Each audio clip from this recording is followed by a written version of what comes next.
Huang Hechan loved his simple life in Pyongyang. He cherished his family. His days were filled with school and friends. At night, young Huang would sit with his father. He would sketch in his notebook, capturing the world around him. Huang's father, a carpenter, nurtured his son's artistic spirit. He would bring home scraps of wood. Huang would transform them into intricate sculptures. Life, though modest, held a quiet joy. His heart brimmed with the innocence of youth. His mind teemed with a burgeoning passion for art. Huang's talent shone brightly. Even at a young age, he possessed an uncanny ability to translate emotion onto paper. His drawings, though simple, carried a depth that belied his years. He saw the world through an artist's eyes, finding beauty in the mundane. His sketchbook became his sanctuary, a world he crafted with each stroke of his pencil. One fateful night, tragedy struck. A fire engulfed their humble home. Flames danced with terrifying ferocity. Smoke choked the air, thick and black. Huang's world turned into a nightmare. He watched in horror as the fire consumed everything. In the chaos and confusion, he became separated from his father. He cried out, his small voice swallowed by the roar of the inferno. He searched desperately, but it was no use. The fire had claimed his father, leaving him orphaned and utterly alone. The fire left behind a trail of devastation. Huang lost his home, his belongings, and most importantly, his father. He was left with nothing but the clothes on his back and the searing memory of that terrible night. The world felt cold and unforgiving. Despair threatened to consume him. Despite his overwhelming grief, Huang clung to his art. It became his solace, his escape from the pain of reality. His sketchbook, miraculously salvaged from the fire, became his lifeline. In its pages he poured out his sorrow, his fear, and his lingering hope. His talent, fueled by hardship and loss, blossomed. He drew with a maturity beyond his years, his work imbued with a raw, emotional power. His art caught the attention of his teachers. They recognized in him a rare gift, a spark of brilliance amidst the ashes. They encouraged him to nurture his talent, to never give up on his passion. Huang, drawing strength from their belief in him, found a renewed sense of purpose. He would honor his father's memory by pursuing his art, by transforming his pain into something beautiful and enduring.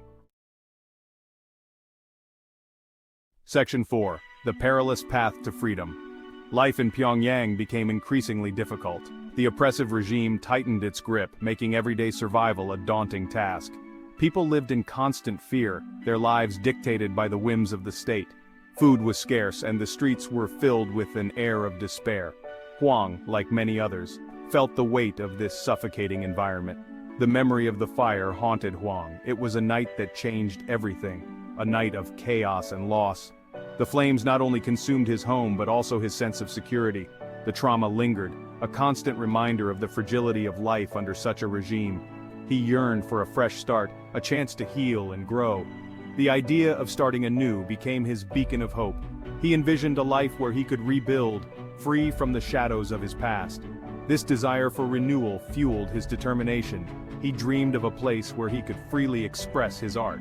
In Pyongyang, creativity was stifled, and artistic expression was a dangerous endeavor. Huang longed for a world where his talents could flourish without fear of retribution. His art was his voice, and he yearned for it to be heard. South Korea, a land of opportunity and freedom, beckoned. The vibrant city lights symbolized a life of possibilities, a stark contrast to the darkness he knew. Stories of freedom and prosperity reached his ears, igniting a spark of hope within him. The decision to defect was fraught with danger. It was not a choice made lightly, for the consequences of failure were dire. Yet the thought of a life unshackled from oppression made the risk seem worth taking. The path ahead was uncertain, but the promise of freedom was a powerful motivator. The journey south, across the heavily guarded border, would be perilous. The border was a formidable barrier, patrolled by soldiers and laden with traps. Crossing it meant navigating a treacherous landscape, where one misstep could mean capture or death. But Huang, driven by his artistic aspirations and the hope for a better life, was undeterred. His dreams gave him strength, and his desire for freedom fueled his resolve. He knew that the journey would test his limits, but he was prepared to face whatever challenges lay ahead. He knew the risks, yet he was determined to seize his future. The fear of the unknown was overshadowed by his longing for a life where he could be true to himself. Each step he took was a step towards reclaiming his identity and his dreams. Under the cover of darkness, Huang embarked on his treacherous journey. The night provided a cloak of anonymity, a chance to move unseen. With each passing hour he moved further from the life he knew and closer to the freedom he sought. He traveled by foot, relying on the kindness of strangers and his own unwavering determination. The journey was long and arduous, filled with moments of doubt and fear. Yet, the kindness of those he met along the way provided glimmers of hope and humanity. He faced hunger, exhaustion, and the constant threat of capture. Each day was a battle for survival, a test of his endurance and willpower.